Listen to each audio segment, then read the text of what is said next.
Welcome back to my class of software construction.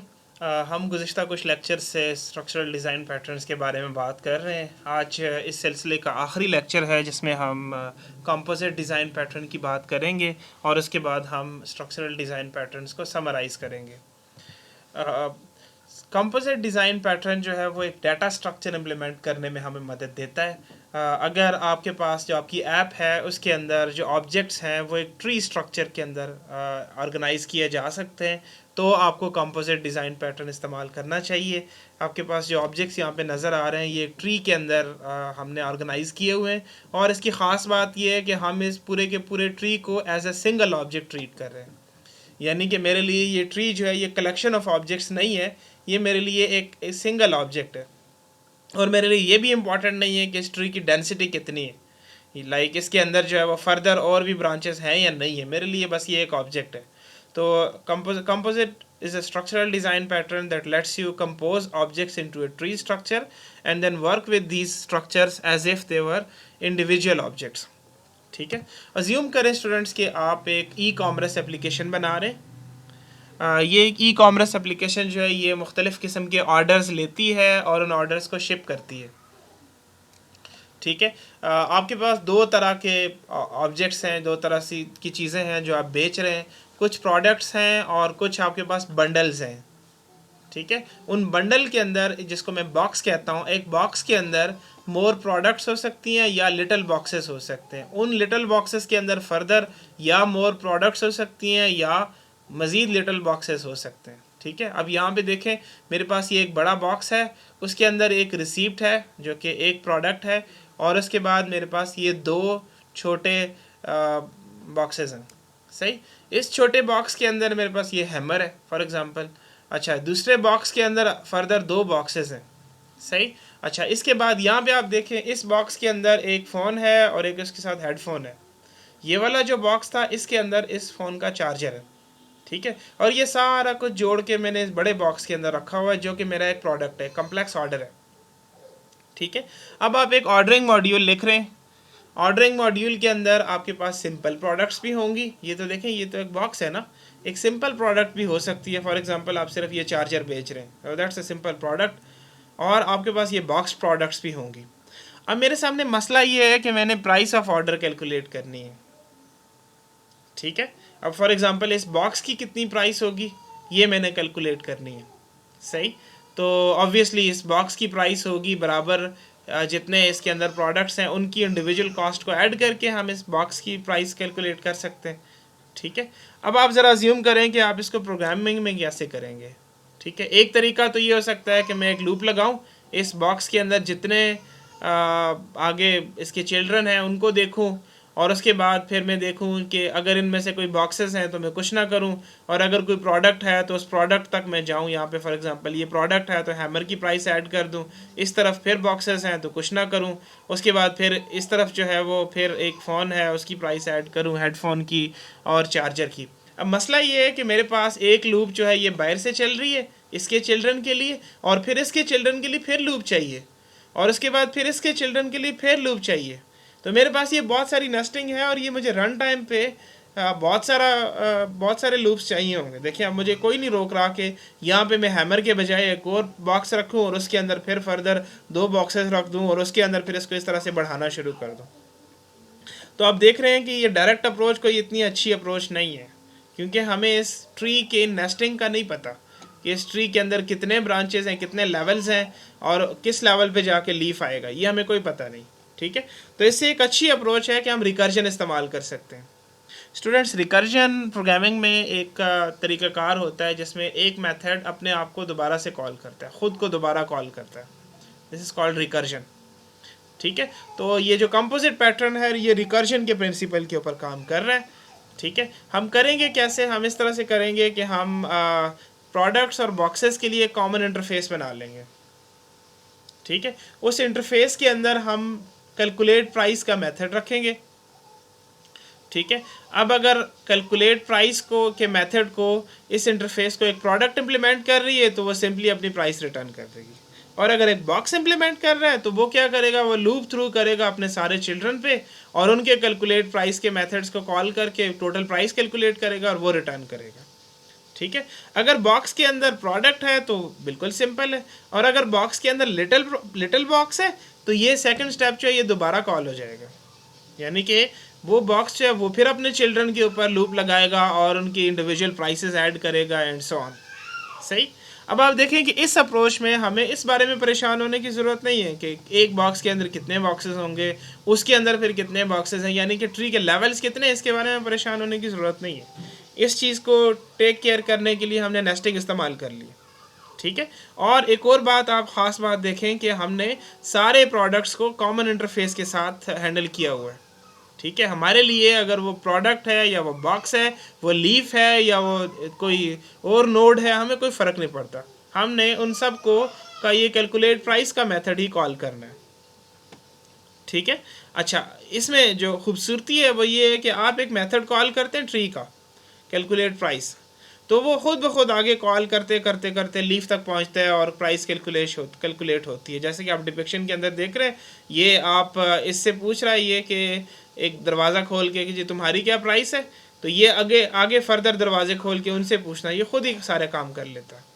ठीक है। तो ये रिकर्जन हम इस्तेमाल कर रहे हैं और हम ऑटोमेटिकली इसको इस ट्री को के अंदर जो चीज़ें हैं उनके ऊपर ऑपरेशन जो है वो खुद ब खुद ऑटोमेटिकली परफॉर्म हो जाएगा। ठीक है। गुड। स्टूडेंट्स, इस स्लाइड में हम देख रहे हैं कि कंपोजिट पैटर्न का स्ट्रक्चर क्या है। तो कंपोजिट पैटर्न के अंदर हमारे पास एक कंपोनेंट इंटरफेस होता है। ये वो इंटरफेस होता है जो कि हम सिंपल और कॉम्प्लेक्स एलिमेंट्स दोनों के लिए इस्तेमाल करते हैं। इसके अंदर ये एग्जीक्यूट का मेथड है। अब एग्जीक्यूट का मेथड लीफ भी इम्प्लीमेंट करेगा और कंपोजिट भी इम्प्लीमेंट करेगा। कंपोजिट से मुराद इंटरमीडिएट नोड है। ठीक है। दरमियान में जो नोड्स आ रही हैं वो सारी कंपोजिट हैं, इंक्लूडिंग द रूट नोड। ठीक है। तो लीफ जो है वो एक basic element of the tree है। जैसे हमारे केस में, हमारी एग्जांपल में ये एक प्रोडक्ट था। ठीक है। और जो कंपोजिट है वो एक कंटेनर है। उस कंटेनर के अंदर फर्दर कंटेनर्स हो सकते हैं या उसके अंदर प्रोडक्ट्स हो सकती हैं या उनका मिक्स हो सकता है। ठीक है। अच्छा, अब मज़े की बात ये है कि ये जो कंपोजिट है इसके अंदर जो लिस्ट है वो भी हमने कंपोनेंट की रखी हुई है। ठीक है। यानी कि इसके अंदर लीफ भी हो सकते हैं और इसके अंदर फर्दर कंपोजिट भी हो सकते हैं। आप देखें यहाँ पे रिकर्जन है, हेयर इज़ द रिकर्जन। ठीक है। अच्छा, उसके बाद हम एक मेथड रखेंगे ऐड का, इसके अंदर कंपोजिट ऐड, इसके अंदर एलिमेंट ऐड करने का, कंपोनेंट ऐड करने का। इसी तरीके से रिमूव का, गेट चिल्ड्रन का मेथड आप रख सकते हैं अगर आपने चिल्ड्रन को लिस्ट करना है। और ये एग्जीक्यूट, ये बहुत इंपॉर्टेंट है, ये एग्जीक्यूट कॉल करेंगे। ठीक है। क्लाइंट जो है वो क्या करेगा, वो आप देखें क्लाइंट जो है वो लीफ के साथ भी बात का काम कर सकता है, वो किसी कंपोजिट के साथ भी काम कर सकता है, और वो पूरे के पूरे ट्री के साथ भी काम कर सकता है। उन्होंने ट्री अगर जोड़ा है उसमें हम एग्जीक्यूट कॉल करेंगे रूट लेवल पे, तो ऑटोमेटिकली नीचे जो है वो खुद ब खुद उनके एग्जीक्यूट्स कॉल हो जाएंगे। ठीक है। अच्छा, और एक और ख़ास बात ये है कि जो कंपोजिट क्लास होती है या कंटेनर भी इसको कहते हैं, ये कंटेनर क्लास जो होती है, ये जब इसका एग्जीक्यूट का मेथड कॉल होता है तो ये ख़ुद कोई ख़ास काम नहीं करता, ये डेलीगेट करता है अपने चिल्ड्रन को काम। ठीक है। ये चीज़ आपने जहन में रखनी। ठीक है। तो इसके बाद जो अगली स्लाइड होगी उसमें मैं कंपोजिट और कंपोनेंट, यहाँ पे थोड़ी सी कन्फ्यूजन है, तो कंपोजिट के बजाय मैं कंटेनर इस्तेमाल करूँगा लफ्ज़। ठीक है। इंटरफेस के लिए कंपोनेंट, एक लीफ, और इसके कंपोजिट के बजाय मैं कहूँगा कंटेनर। ठीक है। ओके। इस पैटर्न को इम्प्लीमेंट करने के लिए हमें क्या करना होगा, सबसे पहले तो हमें मेक श्योर करना है कि हमारे पास एक ट्री स्ट्रक्चर बन रहा है, यानी कि आपकी एप्लीकेशन का कोर मॉडल जो है वो एक ट्री स्ट्रक्चर के अंदर है कि हमारे पास कुछ लीव्स हैं और कुछ कंटेनर्स हैं। अगर ऐसा नहीं है तो फिर इस पैटर्न को इम्प्लीमेंट करना ओवरकिल होगा, क्योंकि ये एक डाटा स्ट्रक्चर बेस्ड पैटर्न है। ठीक है। अगर आप मेक श्योर कर रहे हैं कि जी है इस तरह की सिचुएशन और हमें इसको इम्प्लीमेंट करना है, तो पहला स्टेप ये है कि हमने कंपोनेंट इंटरफेस डिक्लेयर करना है, जिसके अंदर वो मेथड्स हम रखेंगे जो कि मेक सेंस करते हैं सिंपल एलिमेंट्स के लिए भी और कंटेनर्स के लिए भी। ठीक है। फिर हमने उसके बाद कंपोनेंट इंटरफेस को इम्प्लीमेंट करते हुए एक लीफ क्लास लिखनी है, जो कि लीफ लेवल के जो एलिमेंट्स हैं उनको रिप्रेजेंट करेगी। ठीक है। और ख़ास बात यह है कि हमारे पास मुख्तलिफ़ किस्म के लीव्स हो सकते हैं। हमने जो एग्जांपल की थी उसमें एक ही किस्म के लीव्स थे, लेकिन मुख्तलिफ़ किस्म के लीव्स हो सकते हैं, सो लॉन्ग एज वो कंपोनेंट इंटरफेस को इम्प्लीमेंट कर रहे हैं तो हम उनको जोड़ के ट्री स्ट्रक्चर बना सकते हैं। ठीक है। और दूसरी चीज़ जो हमारे पास रह गई वो कंटेनर क्लास है, तो कंटेनर क्लास हम रखेंगे, उसके अंदर एक एरे होगी इसके चिल्ड्रन को कंटेन करने के लिए, और ये एरे जो है ये एरे ऑफ कंपोनेंट होगी, यानी कि चिल्ड्रन जो है वो फिर आगे फिर कंटेनर हो सकते हैं या चिल्ड्रन लीफ हो सकते हैं। तो ये दोनों जो है ये कंपोनेंट से इनहेरिट कर रहे हैं, इसको इम्प्लीमेंट कर रहे हैं, तो हम एरे ऑफ कंपोनेंट रखेंगे। जैसे कि मैंने पिछली स्लाइड में बताया, कंटेनर जो है वो ज़्यादातर काम अपने चिल्ड्रन को डेलीगेट करता है और ख़ुद कोई ख़ास काम नहीं करता। ठीक है, मेथड्स हम बनाएंगे एडिंग और रिमूविंग ऑफ चिल्ड्रन इसी तरीके से, और ये मेथड्स जो है ये हम कंपोनेंट इंटरफेस के अंदर डालेंगे ये मेथड्स, और ऑब्वियसली जब हम इधर रखेंगे तो लीफ को भी इम्प्लीमेंट करना होगा। ठीक है, तो लीफ में इन मेथड्स के ऐड और रिमूव चिल्ड्रन के मेथड्स जो हैं इनकी इम्प्लीमेंटेशन खाली होगी। ठीक है, प्रोग्रामिंग में इसको कहते हैं इंटरफेस सेग्रीगेशन प्रिंसिपल, कि हमने एक इंटरफेस डिक्लेयर किया है और उसके जो इम्प्लीमेंटिंग क्लासेस हैं, अगर वो क्लास के पास उस मेथड की कोई इम्प्लीमेंटेशन एप्लीकेबल नहीं है तो बस वो सिंपल एक मेथड की खाली बॉडी प्रोवाइड कर देगा। ठीक है, ओके, ये कोड एग्जांपल है स्टूडेंट्स जो हमने इस पैटर्न के साथ इम्प्लीमेंट करनी है। हमने एक कंपोनेंट का इंटरफेस इम्प्लीमेंट करना है जिसके अंदर हमारे पास एक ऐड और रिमूव, जैसे मैं अभी बात कर रहा था, ऐड और रिमूव चाइल्ड के मेथड्स हैं। ठीक है, और ऑपरेशन का मेथड है, और हैज़ चिल्ड्रन का मेथड मैंने रखा है बूलियन, ये फ़र्क करने के लिए कि ये एक कंटेनर नोड है या लीफ नोड है, इसका फ़र्क करने के लिए। ठीक है, और इसको इम्प्लीमेंट करने के लिए करके हम एक लीफ की क्लास लिखेंगे और एक कंटेनर की क्लास लिखेंगे। ठीक है, आइए हम इसको इक्लिप्स में इम्प्लीमेंट करते हैं। स्टूडेंट्स आप देखें कि मैंने कंपोनेंट इंटरफेस ऑलरेडी इम्प्लीमेंट कर लिया है, जिसके अंदर एक ऑपरेशन का मेथड है। ये वो कॉमन ऑपरेशन है जो कि हम परफॉर्म करवाना चाहते हैं। हमारी एग्जांपल में ये गेट कैलकुलेट प्राइस का ऑपरेशन था। यहाँ पे हमने इसका सिंपल नाम ऑपरेशन रखा हुआ जो कि एक स्ट्रिंग रिटर्न करेगा। ठीक है, उसके बाद मेरे पास ये ऐड चाइल्ड है, रिमूव चाइल्ड है और हैज़ चिल्ड्रन है बूलियन। अगर आपके पास चिल्ड्रन हैं, कंटेनर आप इम्प्लीमेंट कर रहे हैं तो ये ट्रू रिटर्न करेगा, और अगर आप लीफ इम्प्लीमेंट कर रहे हैं तो ये फॉल्स रिटर्न करेगा। ठीक है, मैं अपनी क्लास डायग्राम पे वापस जाता हूँ। तो मेरे पास ये वाली क्लास ऑलरेडी इम्प्लीमेंट हो गई है, ये इंटरफेस। अब मैंने लीफ इम्प्लीमेंट करना है जो कि इस कंपोनेंट के इंटरफेस को इम्प्लीमेंट करेगा। Okay, let's do that. New class leaf, और ये इम्प्लीमेंट करती है इम्प्लीमेंट्स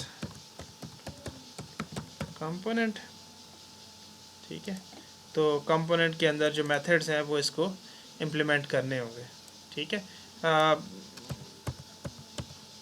जो ऑपरेशन है उसके अगेंस्ट बस मैं सिंपल एक स्ट्रिंग रिटर्न करता हूँ जिसमें मैंने लीफ लिख दिया है। ठीक है, ये ऐड चाइल्ड और रिमूव चाइल्ड जो है वो यहाँ पे एप्लीकेबल नहीं है। ठीक है, तो मैं इसकी इम्प्लीमेंटेशन दिए बगैर मेरी जान नहीं छुटेगी, क्योंकि मैंने इसको इम्प्लीमेंट किया हुआ है तो मुझे इसकी इम्प्लीमेंटेशन तो देनी है, लेकिन मैं इसकी कोई इम्प्लीमेंटेशन नहीं दूंगा। मैं कहूँगा जी नो इम्प्लीमेंटेशन, खाली बॉडी प्रोवाइड कर दूंगा। इम्प्लीमेंटेशन,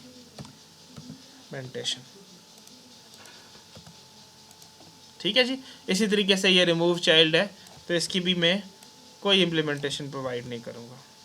ठीक है, हैज़ चिल्ड्रन, चूँकि ये लीफ है तो हैज़ चिल्ड्रन नहीं हो सकते, तो मैं यहाँ से फॉल्स रिटर्न करूँगा। ठीक हो गया जी, ओके। अब मैं इसमें अंदर कंटेनर इम्प्लीमेंट करता हूँ, न्यू क्लास कंटेनर, और उसी तरीके से ये भी इम्प्लीमेंट कर रही है इम्प्लीमेंट्स कंपोनेंट। ठीक है जी, तो अनइम्प्लीमेंटेड मेथड्स इम्प्लीमेंट करने होंगे। अच्छा, इस कंटेनर के अंदर मैंने देखा कि मैंने एक लिस्ट रखनी है, कंटेनर के अंदर लिस्ट रखनी है, लिस्ट ऑफ चिल्ड्रन। ठीक है, ये आपको लिस्ट नज़र आ रही है, लिस्ट ऑफ चिल्ड्रन। तो मैं यहाँ पे एक एरे लिस्ट डिक्लेयर करता हूँ private,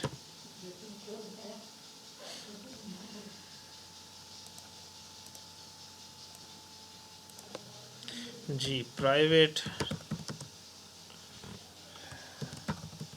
array list of component.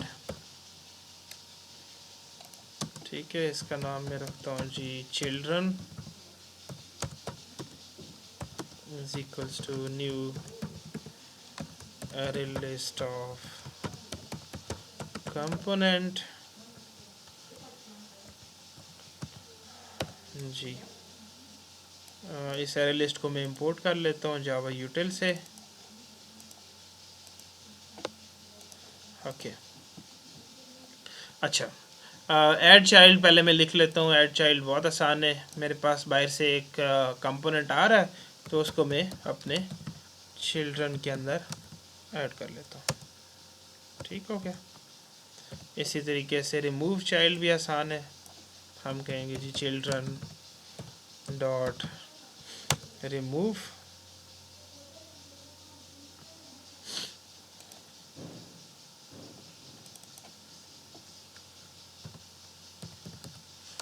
Child. Good, has children जो है वो इसकी ट्रू होगी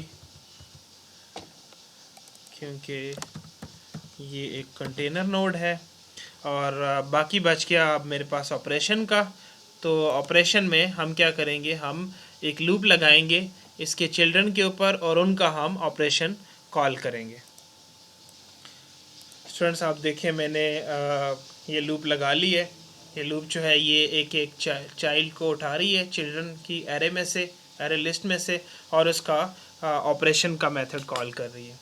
ठीक है, ये बेसिकली में हर ऑपरेशन जो है वो लीफ लेवल के ऊपर हमें पता है कि ये सिंपल लीफ रिटर्न करता है। तो हम इसको एक फॉर्मेटिंग में एक रखना चाह रहे हैं कि ब्रैकेट शुरू होगी स्टार्ट में, आप देखें ब्रांच ब्रैकेट शुरू होगी और उसके बाद हर एक का जो है वो ऑपरेशन वो उसके अंदर हम डालते जाएंगे इसके अंदर, और हम उसके बाद यहाँ पे प्लस डालते जाएंगे हर एक के बाद।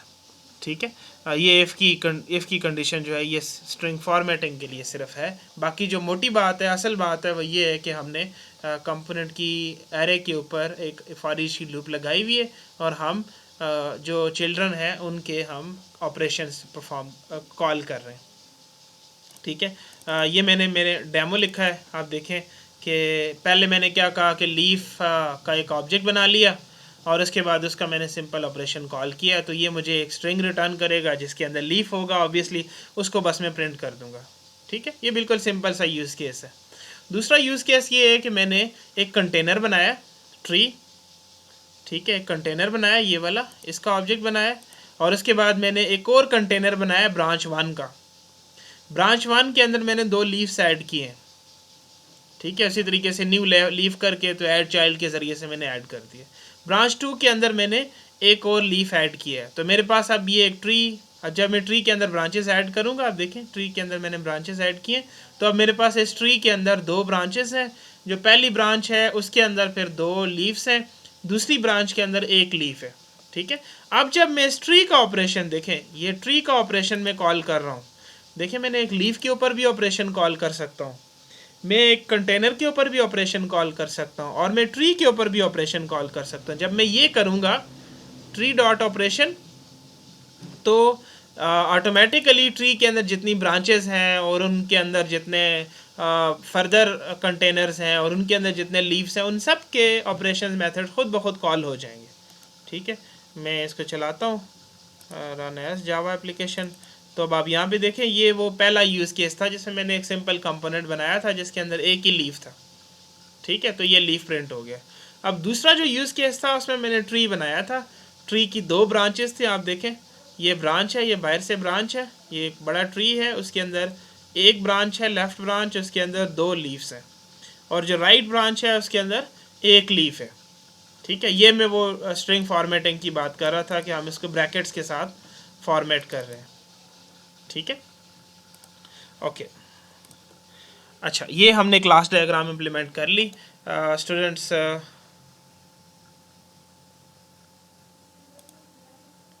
हम तो ये पैटर्न हमें उस वक्त इम्प्लीमेंट करना चाहिए जब हम हमारे जो कोर फंक्शनलिटी है वो कोर मॉडल जो है वो ट्री लाइक स्ट्रक्चर के अंदर है, ऑब्जेक्ट स्ट्रक्चर है।